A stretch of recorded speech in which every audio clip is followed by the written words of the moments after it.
Assalamualaikum para pendengar yang masih terjaga. Malam ini kita kembali dengan kisah yang katanya nyata. Pernah terjadi di sebuah desa kecil di kaki gunung.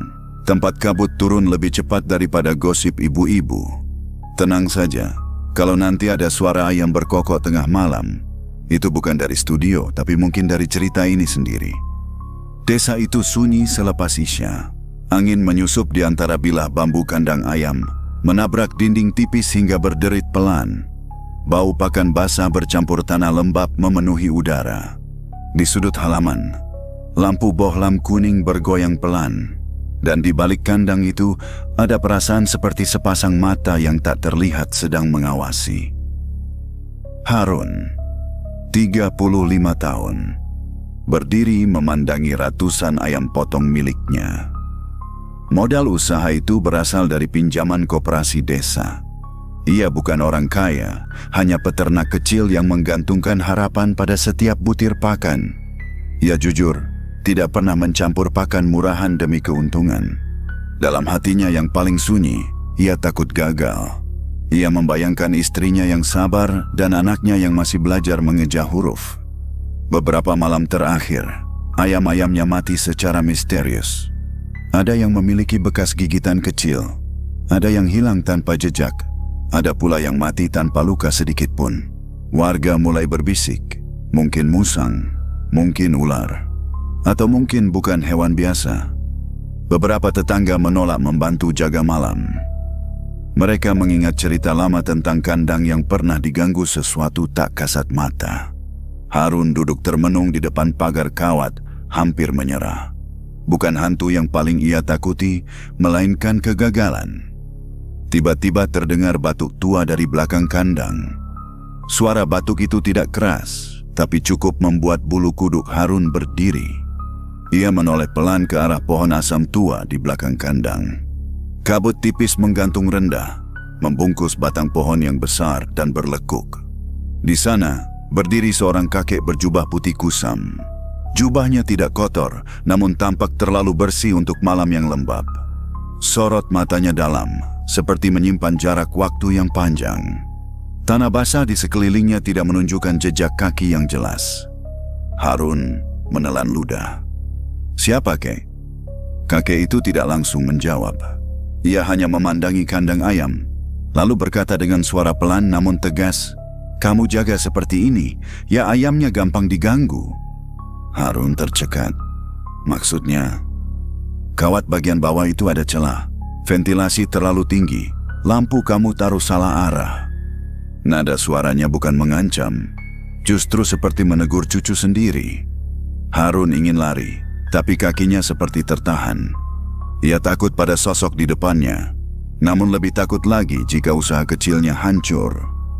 Dalam batinnya Harun bergulat. Kalau ini makhluk aneh, kenapa bicaranya soal kawat dan lampu? Kalau manusia biasa, kenapa munculnya tiba-tiba di tengah malam? Coba besok tutup celah itu pakai seng tipis. Ventilasi turunkan sedikit. Lampu pindah ke tengah, jangan di pinggir. Lanjut kakek itu. Saran itu terdengar masuk akal. Tidak ada mantra, tidak ada asap aneh. Hanya hal teknis yang selama ini luput dari perhatian Harun. Anehnya, saat kakek itu berdiri dekat pagar, ayam-ayam yang tadi gelisah mendadak tenang. Tidak ada yang berkokok panik. Mereka diam, seolah merasakan kehadiran yang tidak mengancam. Namun kakek itu tidak pernah menyentuh satupun dari mereka. Harun memberanikan diri bertanya, "Kakek ini sebenarnya siapa?" Kakek itu tersenyum tipis. Angin berhenti sesaat, seakan ikut menunggu jawabannya. "Gangguan bukan selalu dari luar," katanya perlahan. "Kadang dari kelalaian." Kabut menebal, dan sosok itu tampak semakin samar di bawah pohon asam. Sejak malam itu, Harun tidak lagi menjaga kandang dengan cara yang sama. Ia bangun lebih awal dan membersihkan kandang sebelum maghrib. Bukan setelahnya seperti biasa. Ia menyapu sisa pakan yang tercecer, mengganti air minum lebih sering, dan menutup celah kawat dengan seng tipis seperti yang disarankan kakek misterius itu. Ventilasi diturunkan, lampu dipindahkan ke tengah agar cahaya merata. Ia juga mulai memisahkan ayam yang terlihat lemas ke kandang kecil di samping rumah. Tidak lagi mencampur semuanya demi menghemat tempat. Dari internet yang diakses lewat ponsel tuanya, ia belajar membuat ramuan alami dari bawang putih dan daun pepaya untuk dicampur ke air minum sebagai penguat daya tahan. Seringkali manusia menyalahkan makhluk gaib atas kesalahan teknisnya sendiri. Padahal kebersihan yang terabaikan, sirkulasi udara yang buruk, atau pakan yang lembab bisa menjadi awal bencana. Narator mengetahui, perubahan kecil itulah yang perlahan membangun benteng tak terlihat di sekitar kandang Harun. Kakek itu masih datang setiap malam, berdiri di bawah pohon asam. Ia jarang mendekat. Jika Harun mencoba mengucap terima kasih berlebihan, kakek hanya mengangkat tangan pelan. "Jangan pernah meminta padaku," katanya suatu malam. Harun menunduk. "Saya cuma berterima kasih, Kek.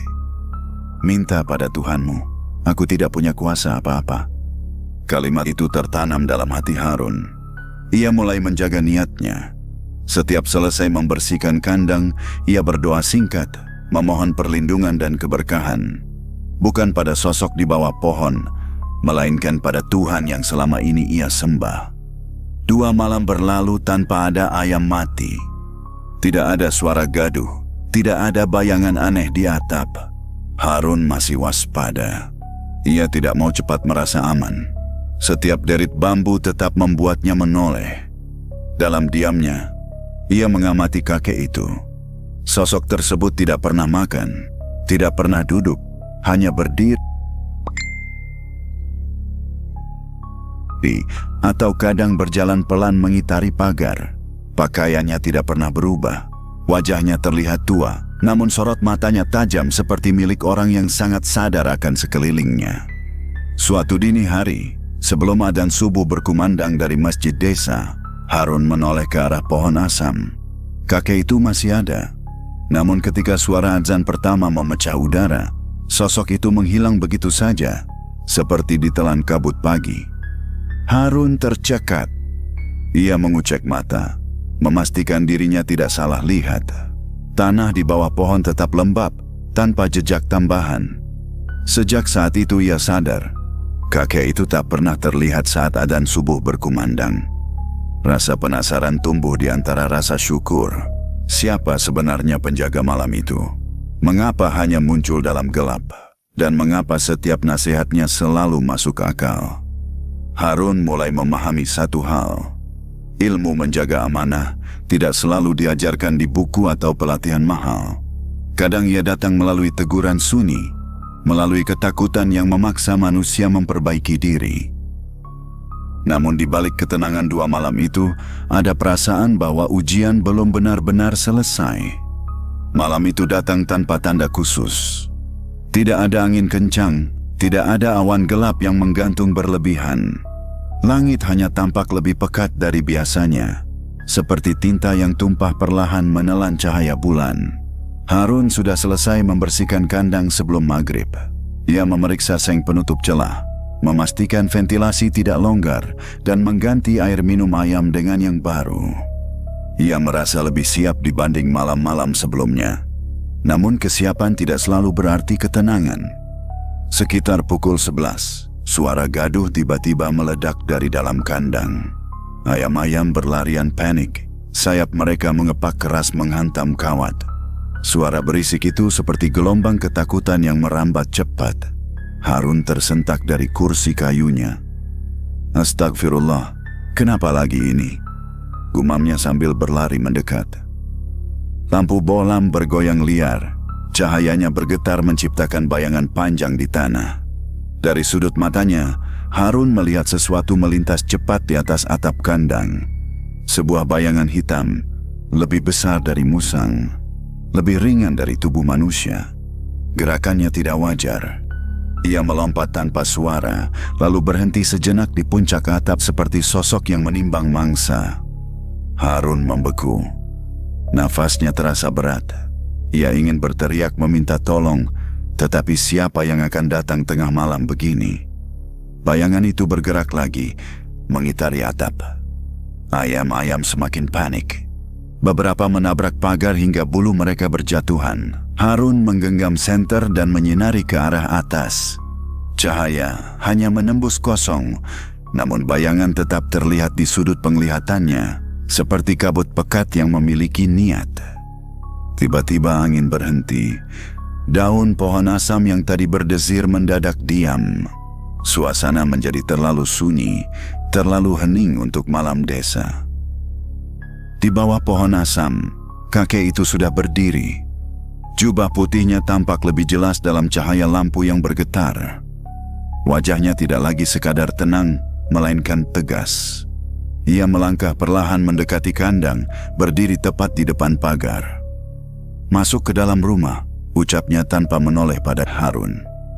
"Saya nggak bisa ninggalin ayam saya, kek," jawab Harun dengan suara gemetar. Kakek itu menarik nafas panjang. "Kalau begitu berdiri di belakangku. Jangan mendekat." Harun menurut. Ia berdiri beberapa langkah di belakang sosok tua itu. Bayangan hitam di atas atap berhenti bergerak. Suasana terasa berat, seperti udara mengental di sekitar mereka. Narator mengetahui, ini bukan pertarungan yang bisa dilihat mata biasa. Tidak ada cahaya menyilaukan, tidak ada teriakan keras. Hanya getaran halus yang merambat di tanah, membuat bulu ayam berdiri, dan jantung Harun berdegup tidak teratur. Kakek itu mengangkat tangan perlahan. Bibirnya bergerak, melafalkan doa lirih yang hampir tak terdengar. Setiap kata terasa seperti menekan sesuatu yang tak kasat mata. Bayangan di atap bergetar, membesar sesaat, lalu menyusut seperti asap tertiup angin. Harun memejamkan mata. Ia ikut berdoa, menyebut nama Tuhan berulang kali. Ketakutannya bercampur tekad. Ia sadar, jika ia lari sekarang, ia akan terus lari sepanjang hidupnya. Bayangan itu meloncat sekali lagi, kali ini turun mendekati pagar. Sekilas bentuknya menyerupai hewan, namun kepalanya terlalu panjang. Matanya seperti lubang kosong. Sebelum menyentuh tanah, ia terpental ke belakang seolah membentur dinding tak terlihat. Suara desisan halus terdengar, bukan dari udara, melainkan dari dalam kepala Harun. Ia menggigit bibir, menahan gemetar. "Pergi," ucap kakek itu tegas. Angin berhembus tiba-tiba, kuat namun singkat. Lampu berhenti bergoyang, bayangan hitam itu memudar, larut bersama kegelapan malam, seperti tidak pernah ada. Ayam-ayam perlahan kembali tenang. Nafas mereka yang tadinya terengah menjadi stabil. Tidak ada lagi kepakan panik, hanya suara sesekali yang lemah. Harun membuka mata perlahan. Ia melihat ke atap kandang. Kosong. Ia melihat ke tanah. Tidak ada jejak kaki, tidak ada bekas cakar. Tanah tetap rata, lembab seperti sebelumnya. Ia menoleh ke arah kakek itu. Sosok tua tersebut masih berdiri, namun bahunya tampak lebih berat. "Sudah selesai untuk malam ini," katanya pelan. Harun menelan ludah. "Itu apa tadi, kek?" Kakek itu tidak langsung menjawab. Ia hanya menatap kandang yang kini sunyi. Tidak semua yang datang berniat baik, tapi tidak semua gangguan harus ditakuti. Kadang hanya perlu ketegasan. Harun mengangguk, walau belum sepenuhnya mengerti. Ketakutannya belum hilang, namun di dalam dada ada rasa berbeda. Bukan sekadar ngeri, melainkan keberanian yang baru tumbuh. Saat ia kembali melihat ke tanah di sekitar kandang, ia memastikan sekali lagi, tidak ada jejak siapapun.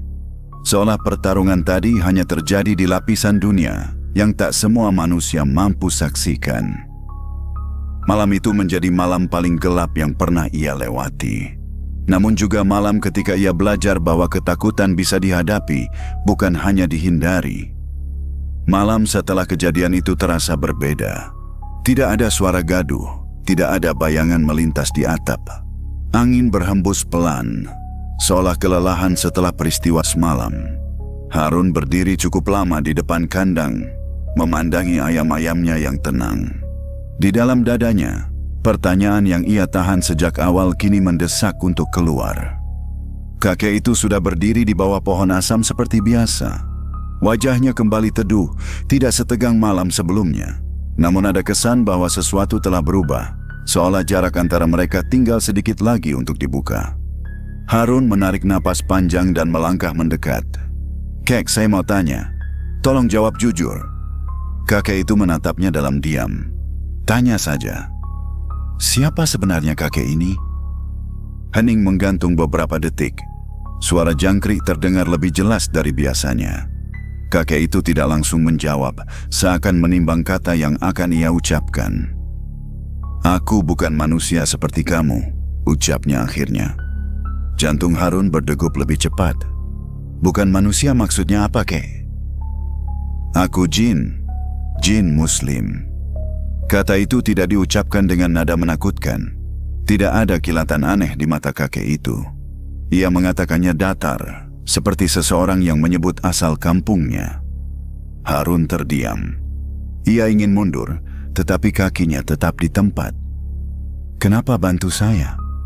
Kakek itu memandang kandang ayam yang tertutup rapi. "Kami tak boleh mencampuri urusan manusia tanpa alasan. Tidak semua dari kami suka mengganggu. Ada juga yang memilih menjaga jarak." "Terus alasan kakek bantu saya apa?" "Karena aku melihat kamu tidak curang. Kamu tidak mencampur pakan murahan untuk dapat untung lebih. Kamu tidak mengurangi timbangan saat menjual. Kamu juga tidak menyalahkan Tuhan ketika ayam kamu mati. Kamu cari sebabnya, bukan mencari kambing hitam." Harun menunduk. Ia tidak merasa dirinya istimewa. Ia hanya melakukan apa yang menurutnya benar. "Aku hanya menolong sebatas mengingatkan," lanjut kakek itu. "Ilmu yang kamu pakai tetap usaha kamu. Doa yang kamu ucap tetap kepada Tuhanmu." Harun memberanikan diri bertanya lagi. "Gangguan semalam itu apa, kek?" "Ada makhluk yang tertarik pada tempat kotor dan hati yang lemah. Awalnya kandangmu punya celah. Bau pakan lembab dan sisa darah menarik perhatian. Setelah kamu perbaiki, mereka tidak nyaman. Yang datang semalam hanya yang terakhir mencoba.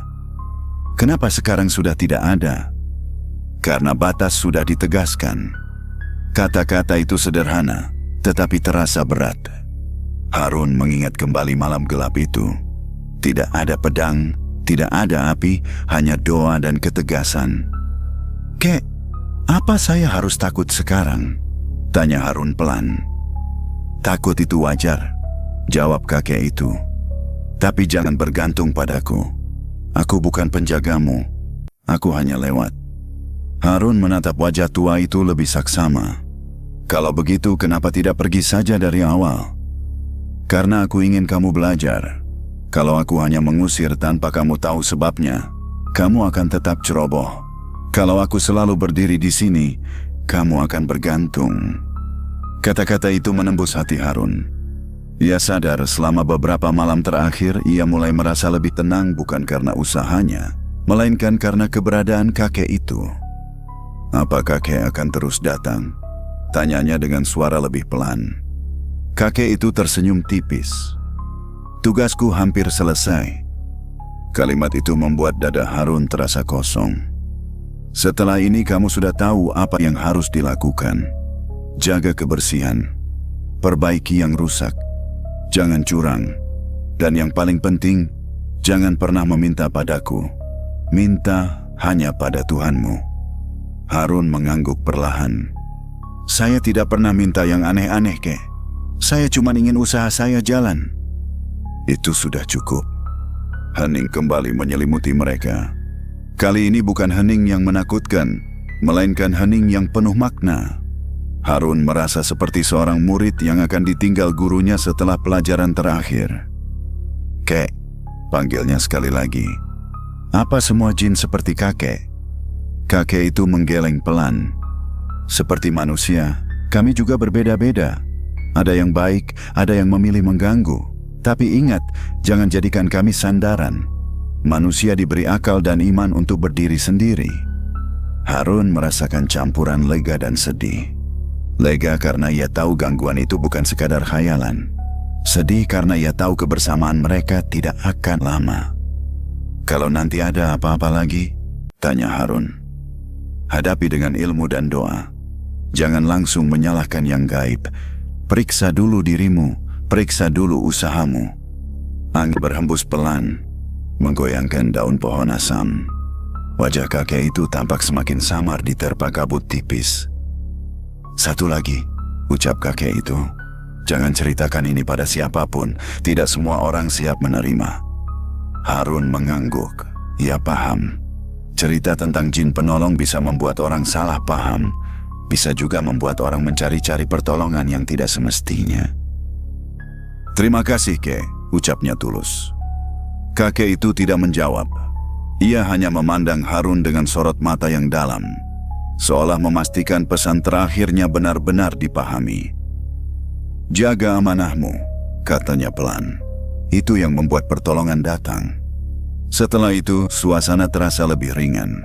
Harun tidak tahu apakah itu malam terakhir mereka berbicara seperti ini. Namun satu hal pasti, ia tidak lagi memandang kakek itu sebagai penyelamat, melainkan sebagai pengingat. Pengakuan itu tidak membuat Harun semakin takut. Justru sebaliknya, ia merasa lebih bertanggung jawab. Jika pertolongan datang karena kejujuran dan usaha, maka menjaga keduanya adalah kewajibannya. Di bawah pohon asam yang menjadi saksi bisu, Harun berdiri lebih tegak dari sebelumnya. Ia tahu, apapun yang terjadi setelah ini, ia tidak boleh bergantung pada sosok gaib. Karena sebagaimana kakek itu katakan, tugasku hampir selesai. Dan malam terasa lebih sunyi dari biasanya. Malam berikutnya, Harun berdiri lebih lama dari biasanya di depan kandang. Ia menunggu di bawah cahaya lampu yang stabil, berharap melihat sosok berjubah putih muncul dari balik kabut. Namun pohon asam itu hanya berdiri diam, batangnya gelap dan biasa saja. Tidak ada batuk tua, tidak ada langkah pelan. Ia menelan kekecewaan yang sulit dijelaskan. Selama beberapa malam terakhir, kehadiran kakek itu seperti penyangga tak terlihat bagi keberaniannya. Kini, ia harus menerima kenyataan bahwa janji itu benar. "Tugasku hampir selesai." Harun menarik napas panjang. "Ya sudah," gumamnya pelan. "Sekarang giliran saya." Ia mulai memeriksa kandang satu persatu. Kawat masih rapat. Seng penutup celah terpasang kuat. Ventilasi berada di posisi yang sudah disesuaikan. Air minum bersih, pakan kering. Ia bahkan menyemprotkan ramuan alami ke sudut-sudut yang rawan lembab. Angin malam kembali terdengar lebih jelas tanpa sosok penjaga di bawah pohon. Setiap derit bambu membuat jantungnya melonjak, tetapi ia tidak lari. Ia berdiri, mengamati, dan mengingat semua nasihat yang pernah ia dengar. Sekitar tengah malam, suara gesekan terdengar dari sisi belakang kandang. Tidak seperti malam gelap sebelumnya, kali ini suaranya nyata dan kasar. Harun menyenter ke arah suara itu. Sepasang mata kecil memantulkan cahaya. "Musang," bisiknya. Hewan itu mencoba menyelinap lewat bagian bawah pagar. Seng yang ia pasang membuat musang itu kesulitan. Harun mengambil tongkat kayu yang sudah ia siapkan. Ia tidak panik. Ia tidak memanggil siapa-siapa. "Hus!"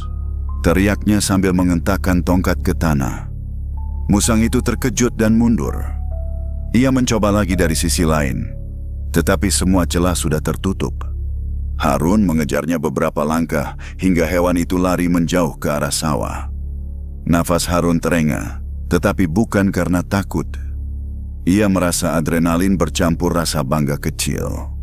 Untuk pertama kalinya, ia mengatasi gangguan tanpa bayangan gaib, tanpa doa lirih dari sosok lain. Hanya dirinya, tongkat kayu, dan persiapan yang matang. Ia kembali ke depan kandang dan memeriksa ayam-ayamnya. Beberapa tampak gelisah, namun tidak ada yang terluka. "Tenang ya," katanya pelan, seperti berbicara pada anak kecil. Malam itu terasa panjang, tetapi tidak lagi mencekam. Harun duduk di kursi kayu, memandang pohon asam. Ia setengah berharap sosok tua itu muncul untuk melihat hasil usahanya. Namun yang ada hanya bayangan batang dan daun yang bergerak pelan. Narator mengetahui, kehilangan bukan selalu tentang perpisahan fisik. Kadang ia tentang melepas ketergantungan yang diam-diam tumbuh di dalam hati. Hari-hari berikutnya berjalan tanpa gangguan berarti. Harun semakin disiplin. Ia membuat jadwal tetap untuk membersihkan kandang, mencatat jumlah pakan yang diberikan, dan memeriksa kesehatan ayam satu persatu. Ia bahkan memperbaiki atap yang sempat retak kecil. Namun ada malam ketika angin bertiup lebih kencang, membuat suasana kembali seperti awal kisah ini. Harun merasakan ketakutan lama mencoba kembali. Ia berdiri di tengah kandang, memejamkan mata. Ya Allah, lindungi usaha ini. Kalau ada salah saya, beri saya petunjuk, ucapnya pelan. Ia tidak menyebut nama kakek itu. Ia tidak meminta bantuan selain kepada Tuhan yang ia yakini. Setelah doa itu, ia membuka mata dan melihat kandang seperti biasa. Tidak ada bayangan, tidak ada getaran aneh. Perlahan ia menyadari sesuatu. Rasa takut tidak hilang sepenuhnya, tetapi kini ia tahu bagaimana mengelolanya. Ilmu yang ia pelajari, keberanian yang ia latih, dan doa yang ia panjatkan menjadi benteng yang nyata. Waktu berjalan hingga tiba hari panen pertama sejak semua kejadian itu. Ayam-ayam tumbuh sehat. Bobot mereka sesuai bahkan sedikit di atas perkiraan. Harun memegang salah satu ayam dengan hati-hati, merasakan berat yang meyakinkan di tangannya. Ia tersenyum kecil, bukan karena merasa menang melawan makhluk tak terlihat, tetapi karena ia berhasil menjaga amanah tanpa bergantung pada kehadiran siapapun. Saat matahari terbit di balik gunung, cahayanya menyinari pohon asam. Pohon itu tampak biasa saja, tidak angker, tidak sakral, hanya pohon tua yang akarnya menancap kuat di tanah. Harun berdiri di depannya beberapa saat. "Terima kasih," ucapnya pelan, bukan pada pohon, bukan pada makhluk gaib, melainkan pada pelajaran yang ia terima. Ia akhirnya mengerti, kehilangan kehadiran kakek itu bukan hukuman. Itu ujian kemandirian. Dan untuk pertama kalinya sejak ayam-ayamnya mati misterius, Harun merasa benar-benar sendirian namun tidak merasa lemah. Karena kini ia tahu, yang menjaga kandang bukan sosok tak terlihat, melainkan tanggung jawab, usaha, dan iman yang ia rawat sendiri. Hari panen tiba dengan langit cerah yang seolah ikut merestui kerja keras berbulan-bulan. Sejak subuh, Harun sudah berada di kandang. Ia memeriksa satu persatu ayam yang akan diambil oleh pengepul. Tubuh mereka padat, bulu bersih, gerakannya lincah. Tidak ada lagi rasa cemas seperti dulu ketika setiap malam terasa seperti ancaman. Istrinya membantu menyiapkan karung dan timbangan.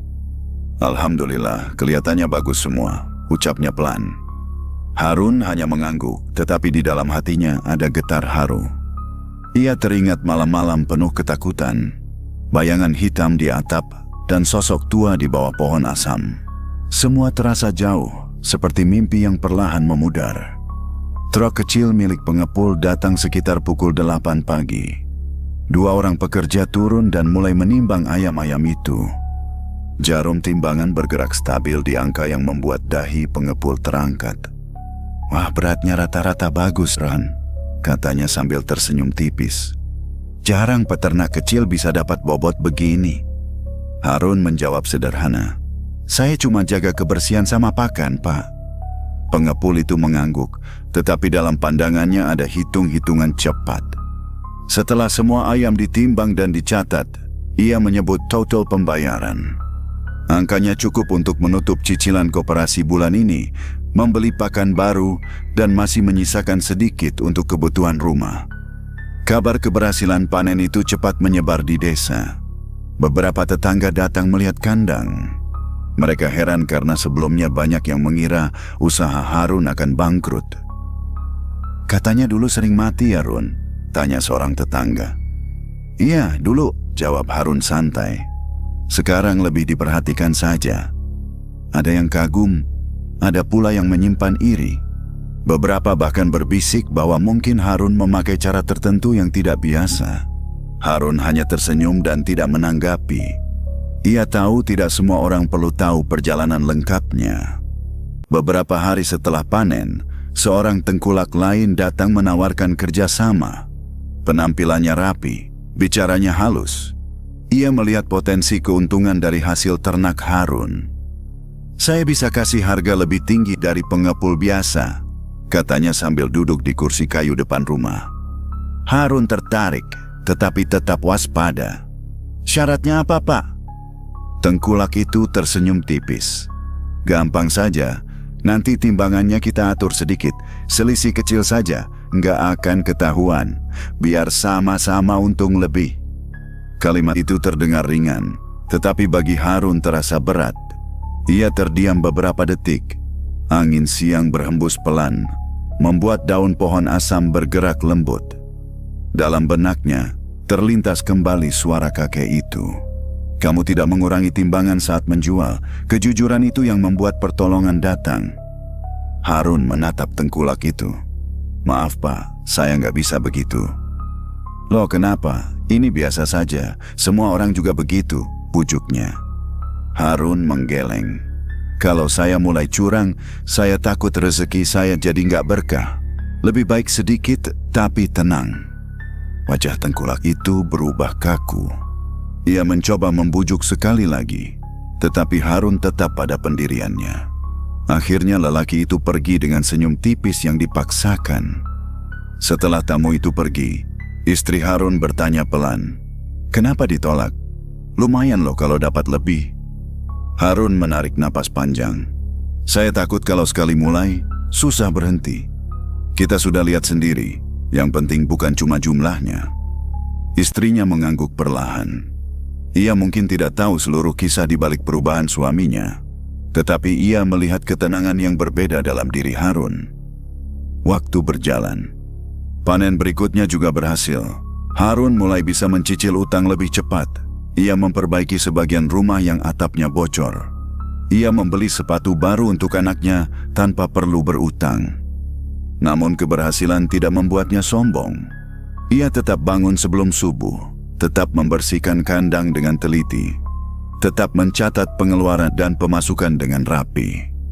Ia tahu keberhasilan bukan alasan untuk lengah. Suatu sore, seorang tetangga yang dulu menolak membantu jaga malam datang menghampiri. "Ran, ajarin saya dong cara ngurus kandang biar nggak sering mati." Harun tersenyum. "Nggak ada rahasia khusus. Bersihin rutin, jangan malas, periksa ventilasi, jangan pelit pakan." Tetangganya tertawa kecil. "Cuma itu, tapi harus konsisten." Narator memahami bahwa perubahan terbesar bukan pada kandang, melainkan pada diri Harun. Ia tidak lagi mencari kambing hitam ketika ada masalah. Ia lebih cepat mengoreksi diri sebelum menyalahkan keadaan. Malam-malam kini terasa damai. Angin yang dulu terdengar seperti bisikan ancaman kini terdengar seperti lagu pengantar tidur. Pohon asam berdiri tenang, tidak lagi menjadi pusat ketakutan. Pada suatu malam setelah panen kedua, Harun berdiri di depan kandang sambil memandangi ayam-ayam muda yang baru datang. Ia mengingat kembali masa sulitnya. Jika saat itu ia memilih jalan curang atau menyerah pada ketakutan, mungkin kisahnya berbeda. Ia sadar, keberhasilan ini bukan semata karena pertolongan gaib atau keberuntungan. Ini tentang disiplin yang dijalankan setiap hari, tentang kebersihan yang dijaga tanpa kompromi, tentang kejujuran yang tidak ditawar meski ada godaan. Beberapa warga yang dulu meragukannya kini menghormatinya. Namun Harun tidak menikmati pujian berlebihan. Ia tahu ujian tidak selalu berupa kesulitan. Kadang ia datang dalam bentuk kemudahan dan kesempatan curang. Suatu malam angin berhembus lebih lembut dari biasanya. Harun duduk di kursi kayu, memandang kandang yang tertutup rapat. Tidak ada suara aneh, tidak ada bayangan melintas, hanya ketenangan yang sederhana. Ia tersenyum kecil. Dalam hati ia berbisik, bukan kepada makhluk tak terlihat, tetapi kepada Tuhan yang ia yakini. "Terima kasih sudah mengajarkan saya menjaga amanah."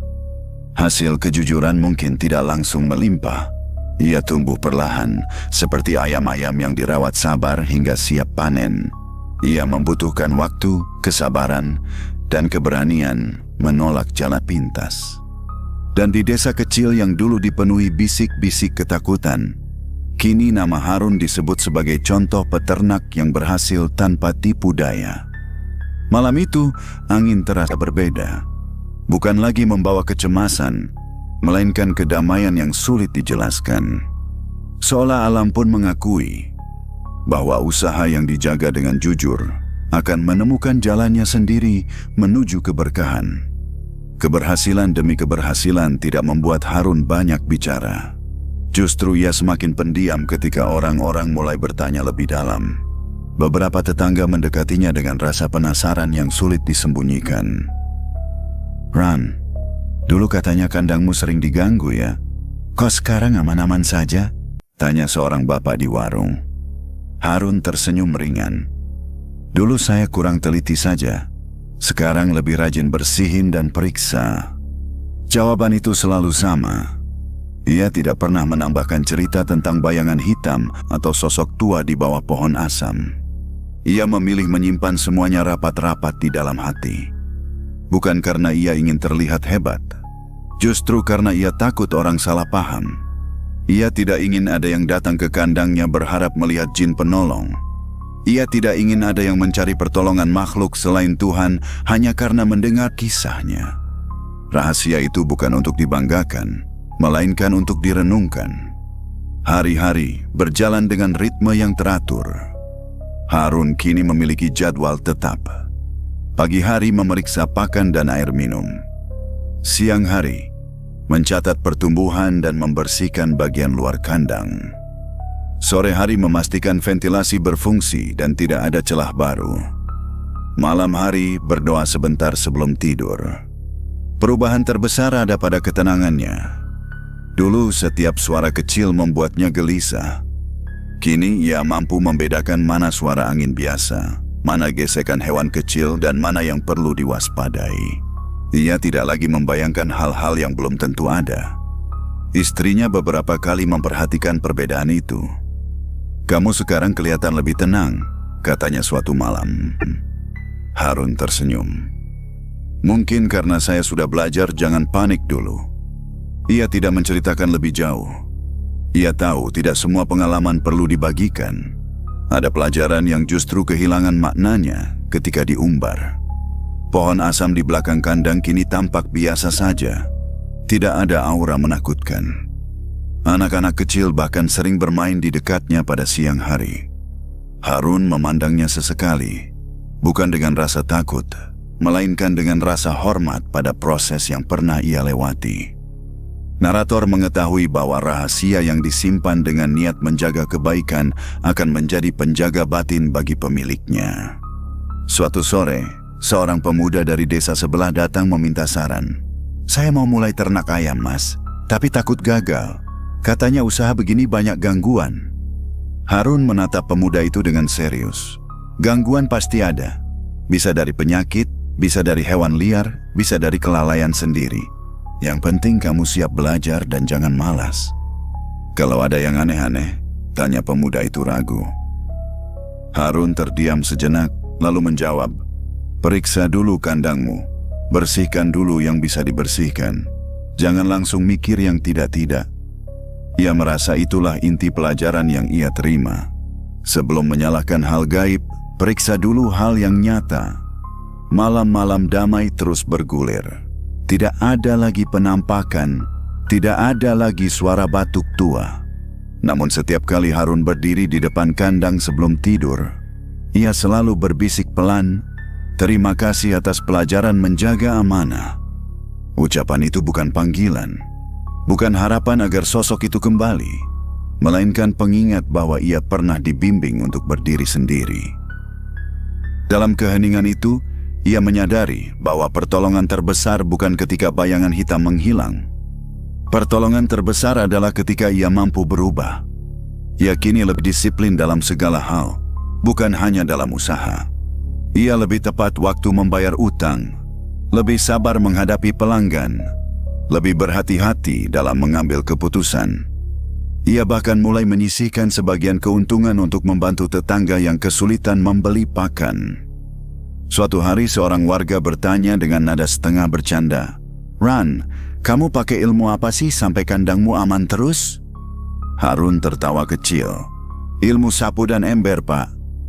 Orang-orang ikut tertawa, mengira itu hanya gurauan. Padahal di balik candaan itu ada kebenaran sederhana. Kebersihan dan kedisiplinan adalah benteng pertama yang sering diremehkan. Rahasia itu tetap tersimpan, bukan karena ia ingin misteri tetap hidup, tetapi karena ia tahu kisahnya bisa menyesatkan jika disalahartikan. Ia tidak ingin orang berpikir bahwa keberhasilannya karena jin penjaga. Ia ingin orang tahu bahwa keberhasilannya karena usaha yang konsisten dan doa yang tulus. Pada suatu malam yang sangat tenang, bulan menggantung utuh di langit. Harun berdiri di depan kandang, merasakan angin yang lembut menyentuh wajahnya. Ia memandang pohon asam yang kini hanya menjadi bagian dari lanskap biasa. Ia tersenyum dan berkata pelan, "Saya sudah bisa jaga sendiri." Tidak ada jawaban, tidak ada tanda apapun, hanya suara daun yang berdesir ringan. Dan itu sudah cukup.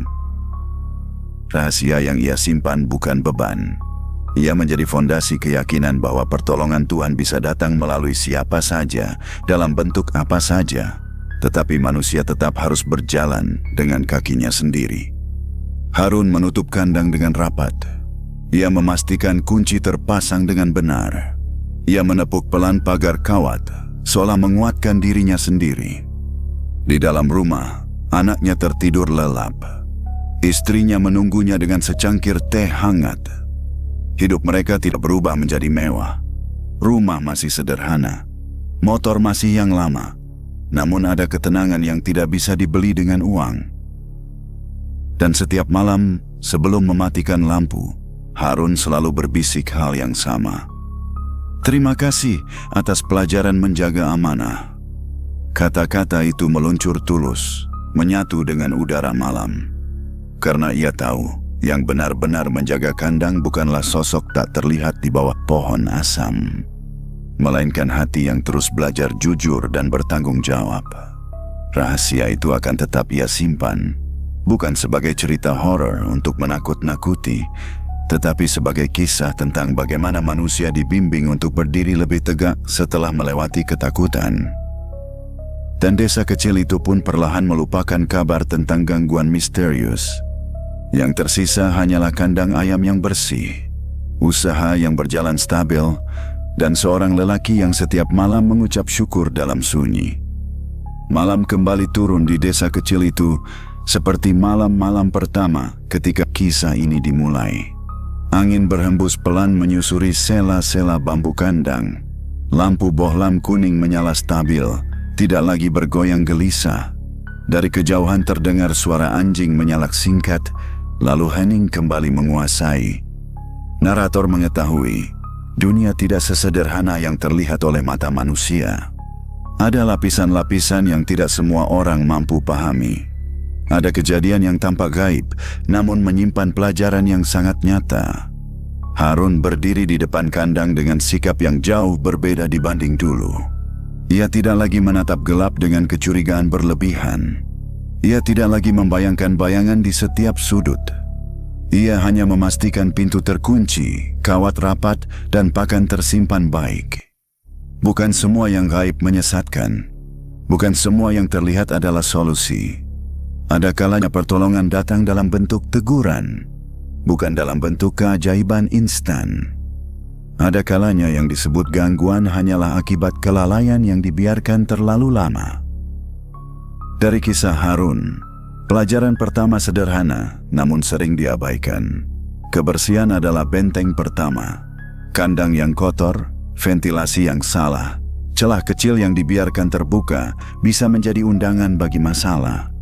Sebelum menyalahkan makhluk tak terlihat, periksa dulu apa yang bisa diperbaiki dengan tangan sendiri. Pelajaran kedua adalah disiplin. Bukan kerja keras sesekali, melainkan konsistensi setiap hari. Membersihkan sebelum maghrib, memeriksa pakan, mencatat perkembangan, memperbaiki kerusakan kecil sebelum menjadi besar. Disiplin mungkin tidak terdengar heroik, tetapi ijo adalah perlindungan yang paling nyata. Pelajaran ketiga adalah doa, bukan doa yang memanggil makhluk lain, bukan doa yang bergantung pada perantara tak dikenal. Doa yang tulus, langsung pada Tuhan, dengan kesadaran bahwa manusia hanyalah hamba yang berusaha. Doa itulah yang menguatkan jiwa ketika ketakutan datang. Dan pelajaran yang paling penting adalah kejujuran. Kejujuran dalam timbangan, dalam kualitas pakan, dalam niat mencari rezeki. Kejujuran yang membuat hati tetap ringan walau godaan datang menawarkan jalan pintas. Kejujuran yang menarik pertolongan dari arah yang tak terduga. Harun berjalan pelan meninggalkan kandang. Langkahnya mantap. Ia menoleh sebentar ke arah pohon asam yang berdiri sunyi. Tidak ada sosok berjubah putih, tidak ada bayangan hitam. Hanya pohon tua yang akarnya mencengkeram tanah dengan kuat. Ia tersenyum tipis. Kisah ini mungkin terdengar seperti cerita horor. Ada bayangan di atap, ada sosok jin muslim yang mengaku hanya lewat. Namun inti dari semua itu bukan tentang rasa takut, bukan tentang dunia lain yang menyeramkan. Intinya adalah tentang tanggung jawab terhadap amanah. Kadang Tuhan mengirim pertolongan bukan untuk membuat manusia bergantung, bukan untuk membuatnya merasa istimewa karena dilindungi makhluk tak terlihat, tetapi agar ia belajar berdiri sendiri setelah dibimbing. Malam semakin larut, bintang bertaburan di langit desa. Udara terasa sejuk dan bersih. Harun membuka pintu rumahnya, masuk dengan hati yang tenang. Ia tidak lagi membawa ketakutan ke dalam rumah. Ia membawa keyakinan. Narator menutup kisah ini dengan satu pengingat sederhana. Jika suatu malam angin berdesir di sela-sela kandang, jangan langsung menyalahkan yang tak terlihat. Periksa dulu apa yang bisa diperbaiki. Bersihkan yang kotor, perbaiki yang rusak, luruskan niat, teguhkan doa. Karena mungkin yang datang bukan untuk menakut-nakuti, melainkan untuk mengingatkan. Dan di desa kecil itu, kandang ayam tetap berdiri kokoh, lampu tetap menyala. Seorang lelaki berjalan pulang setiap malam dengan langkah ringan. Angin berhembus lembut, bukan lagi membawa kecemasan, melainkan kedamaian. Kisah berakhir, tetapi pelajarannya tinggal. Bahwa di balik yang tak terlihat, selalu ada pesan bagi mereka yang mau belajar.